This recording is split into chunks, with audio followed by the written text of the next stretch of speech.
The more people you serve, the larger your team gets, the more you will have to expand your capacity for discomfort and emotional things. Because in order to do the quantum leap growth that we want to do, I have to make big moves. That means I have to expand my capacity to serve more people, to lead more team members, to get more feedback on things. A courageous CEO is able to really expand their ability to manage those emotions. Client complaints, employees quitting, ad campaigns that stop working. These things a few years ago had me in emotional turmoil. But now these things, I know they're just a part of the choice of going after big goals. Being in turmoil over those things is optional. The faster you will make decisions and you will make moves and you will move forward on things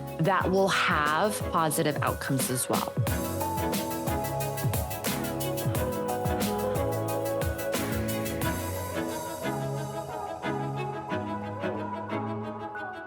Hey, beautiful friend. If you're a longtime listener of the podcast who's been dying to work with me but hasn't pulled the trigger yet, I have an incredible opportunity to work with me for a fraction of the cost. If your estheticians can't explain your signature plans or your new injectors panic every time they have to sell a high-ticket consult, it's not their fault. It's the system, or more specifically, your lack of one. That's exactly why I built Ask Heather AI, the first strategist level tool for aesthetic and wellness CEOs who want to scale with precision and stop flying by the seat of their pants.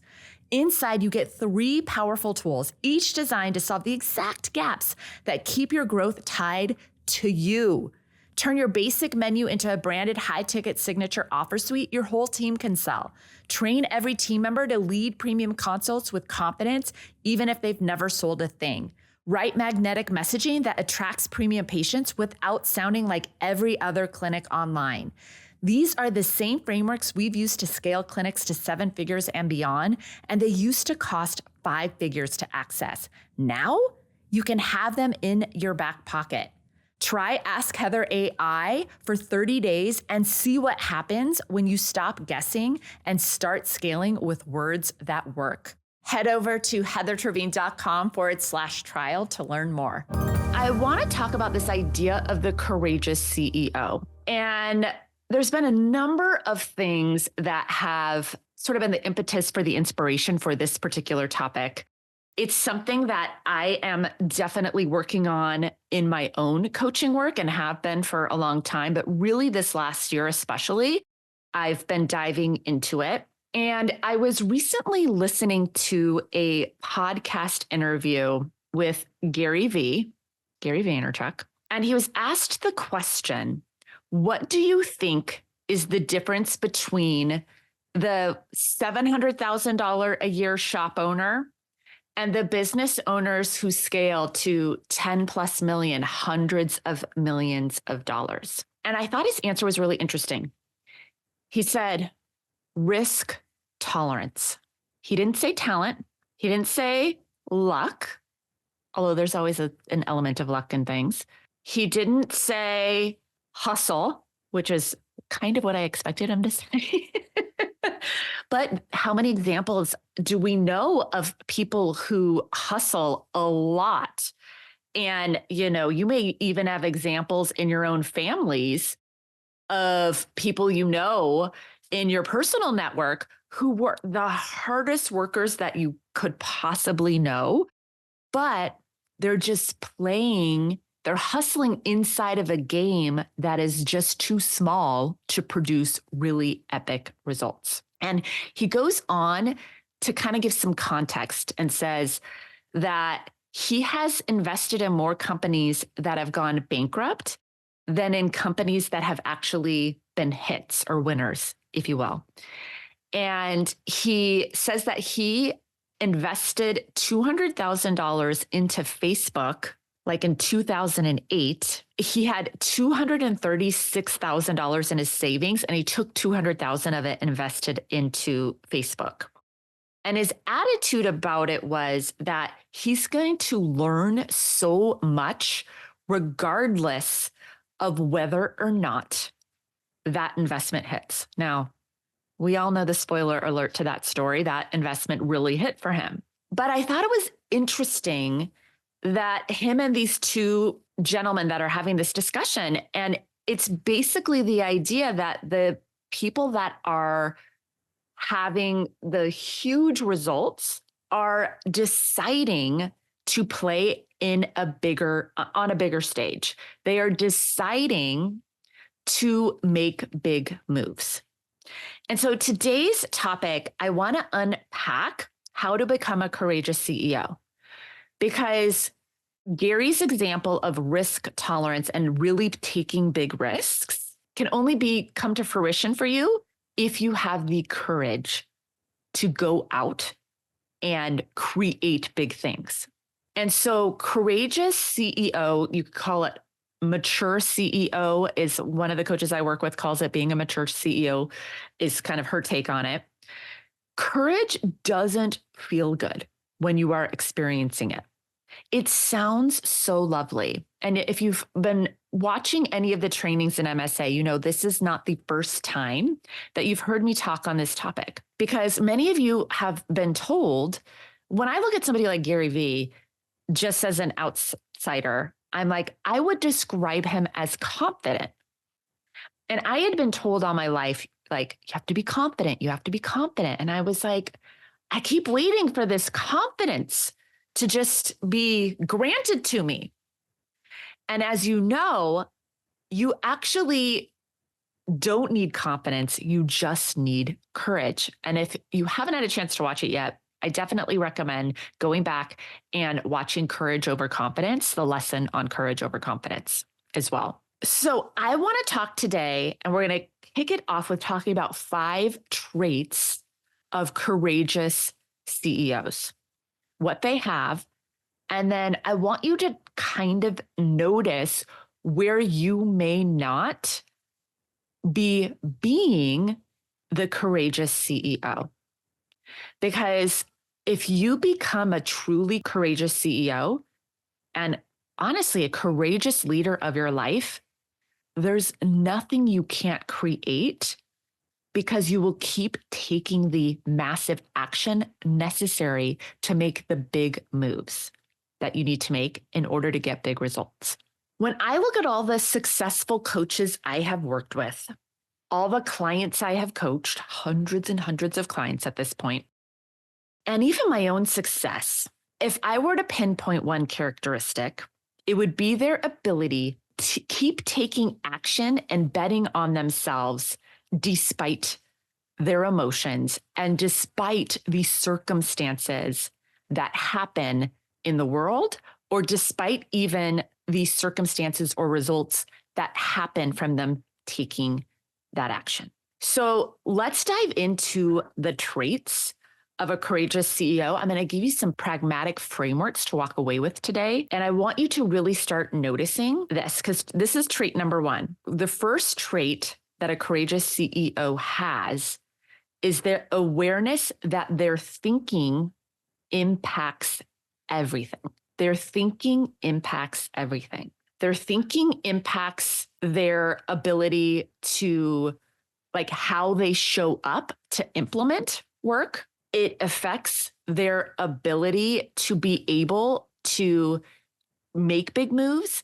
It affects your ability to be able to recover from setbacks, which we're going to talk about here as well. It is really the key to being able to show up and to create big results. Many of you have heard these stories before, because when I discovered this in my own work, it has changed everything for me. And I discovered this later in life, and I had done like a lot of personal development, therapy, other things throughout my life. I mean, I was in therapy as a child for anxiety as well. And I just, I really believed there was a certain amount of things that were within my control, and that many of the things happening were just outside of my control. And there's like kind of a spectrum. Like none of us are perfect at really actually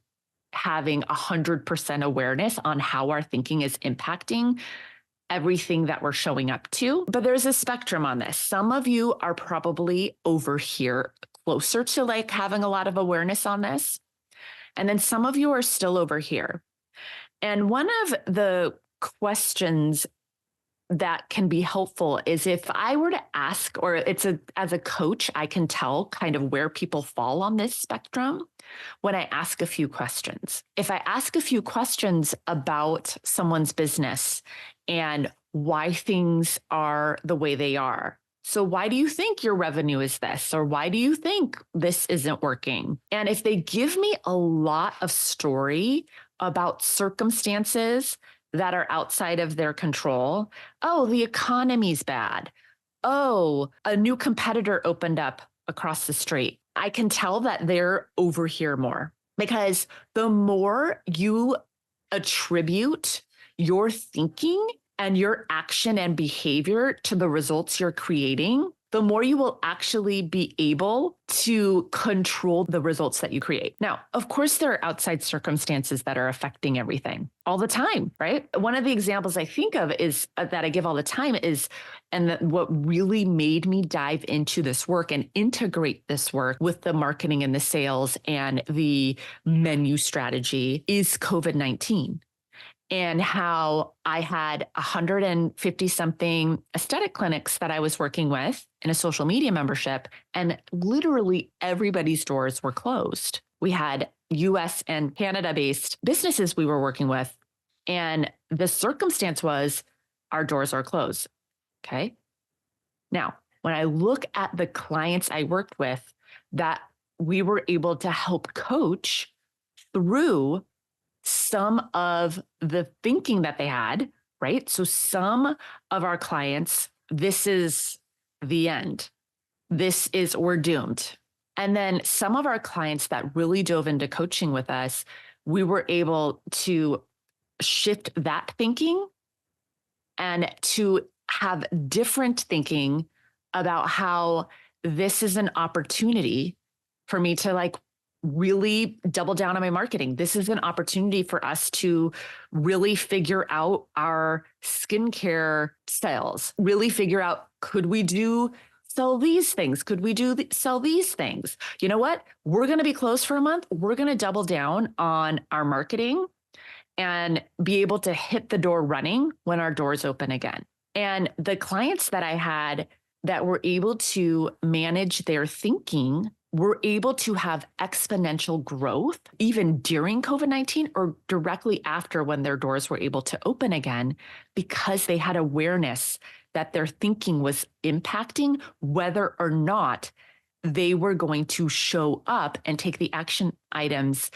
necessary to actually lead their business to success, despite the fact that COVID-19 had closed their doors. The time in my life that I've shared with many of you before that this had the biggest impact on me is when I had the diagnosis of my hereditary cancer syndrome. So I have a lot of history of cancer in my family. Both of my parents had cancer young. My mom was in her 30s. My dad was in his 40s. And so my primary care doctor recommended that I got genetic testing. And so I went and got genetic testing done. And long story short, I was diagnosed with a hereditary cancer syndrome, genetic mutation called SDHB type 1. And this predisposes me to endocrine tumors. I was 40 at the time. And the genetic counselor who was giving me this news with my husband said to me that the average age that these tumors present is 30. And I was 40 at the time when I found out. And each of my daughters has a 50% chance of having this same genetic mutation. I was absolutely devastated. I spent the next 2 weeks in just total misery and grief, which is I was allowed to do and is fine. You don't want to not have grief when grief is meant to be had, what have you. But there was this point in time where I was like, gosh, my life happiness is over. That's really what I believed at the time. I was like, this isn't just impacting me, it's impacting my 3 daughters. And that is when I found the model and thought work. And I discovered that I could decide to see it differently than how I was seeing it. I couldn't change the fact that I was given this diagnosis, but I could change my thinking about the diagnosis. And I shifted my thinking to be that I am so lucky. I have the most amazing team of doctors at the Mayo Clinic that are watching my care. I'm being screened so heavily. And if I end up having one of these endocrine tumors, it's going to be caught so early that we're going to be able to treat it. So I'm just using this as an example to say I switched my thinking around something that I could give you a lot of evidence is something that I could have felt doomed about if I chose to think that way. So the awareness that your thinking is impacting everything is something that a courageous CEO starts to notice about everything. Trait number 2 is deciding how you want to think and feel about things. The more people you serve, the larger your team gets, the more you will have to expand your capacity for discomfort and emotional things. Things that would knock me out emotionally, even a few years back, I can now get through in a matter of minutes. And this impacts your ability and my ability to make big moves. Because in order to do the quantum leap growth that we're having and that we want to do, I have to make big moves. That means that I have to expand my capacity to serve more people, to lead more team members, to get more feedback on things. So things like, tell me if you can relate to any of these things knocking you out emotionally. A courageous CEO is able to really expand their ability to manage those emotions. And this is what Gary was talking about. Like their risk tolerance, which is just all risk tolerance means, is that you have the emotional capacity to take bigger risks. So client complaints, employees quitting, ad campaigns that stop working, peers stealing my work. These things a few years ago maybe would have had me in emotional turmoil. But now these things, I know they're just a part of the choice of going after big goals. I'm going to serve more people.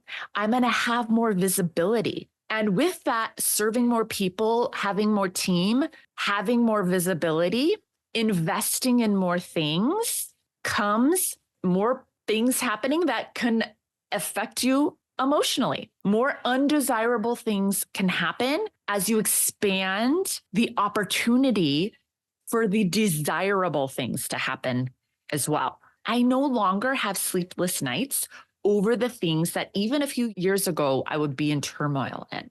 I'm curious if any of you can think of things, even right now, that you've experienced in the last week or two that have you in turmoil, that have you up at night, and maybe even jot those things down. I want to offer to you being in turmoil over those things is optional.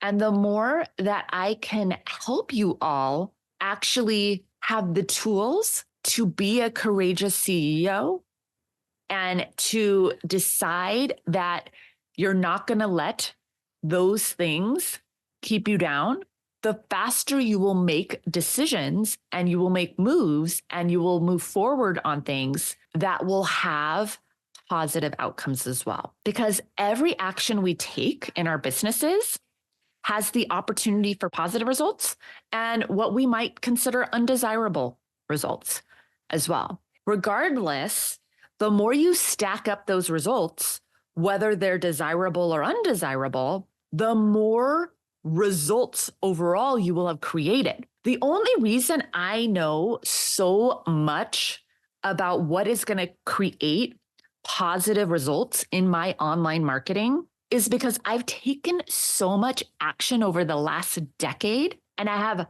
lots of undesirable results in my online marketing as well, too. But both stacks of those results have made me a more courageous CEO.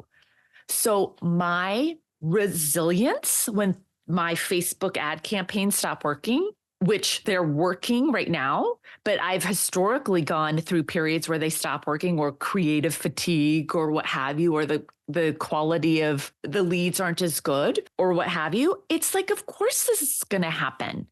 And my ability to lead and to think on my feet and to press forward is so much stronger. That muscle has just been built over the years of actually building that, deciding ahead of time that, of course, the more people you serve, the more opportunity for feedback there is. The more employees you have, the less control you have over how things are done.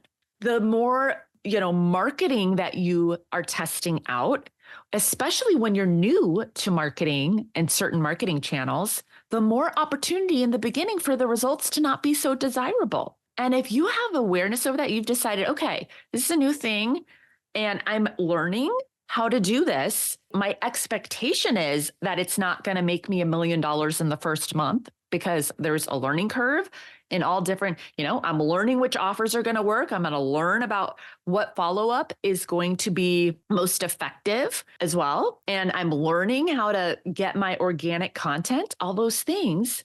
The more ahead of time you tell your brain that, and you have decided that you are going to keep courageously taking action in that area, whatever it may be, the more you can press forward and actually create results.